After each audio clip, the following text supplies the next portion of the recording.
رئیس خارجه سیاست اروپا اتحادیه اروپا تصریح کرده است که اسرائیل هیچ توجهی به حرفهای جامعه بین المللی برای خودداری به لبنان و غزه نکرده است. در نتیجه به درخواست‌های جامعه بین المللی مبنی بر صدور مجوز برای حمله به لبنان و همچنین درخواست جامعه بین المللی برای عدم ورود به شهرهای غزه توجه نشده است. خطاب به کشورهایی که قصد ایرای هر گونه حمایت از جمله حمایت نظامی از اسرائیل را دارند گفت به راحتی میتوان درک کرد. کشورهای وجود دارد که به دلایل تاریخی واضح آماده هستند تا به اسرائیل نه تنها سلاح میدهند بلکه در آمادگی دفاع تهاجمی به آن کمک میکنند. بوریل ادامه داد از طرف دیگر کشورهای چون اسپانیا هم هستند که تلاش‌های زیادی برای رعایت قوانین بین المللی از خود نشان دادند.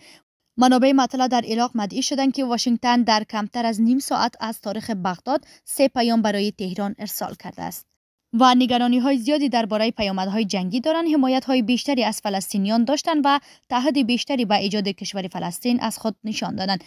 خبرگزاری بغداد میگوید این خبر به نقل از منبع مذکور که نامش را ذکر نکرده افزوده که امریکا توانمندی‌های رو به رشد ایران را در حوزه موشکی ایران را از جمله موشک‌های مافوق سودی که نگرانی جدی امریکا را برانگیخته است. این خبرگزاری روز پنجشنبه به نقل از منابع مطلع عراقی اعلام کرده است.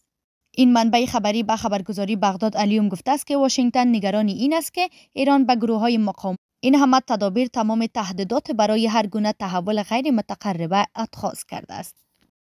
نگرانی امریکا از موشک‌های مافوق سود ایران از این جهت است که واشنگتن می‌داند پدافندهای او قادر به رهگیری این گونه موشک‌ها نیستند و این خبرگزاری عراقی ادامه داد از این رو امریکا 3 پیام از طریق بغداد برای تهران ارسال کرده است که با توجه به توانمندی‌های ایران در حملات موشکی اخیر به اسرائیل نشان داده که محتوای همه این پیام‌ها این است که با پایگاه‌های نظامی ما در منطقه حمله نکند.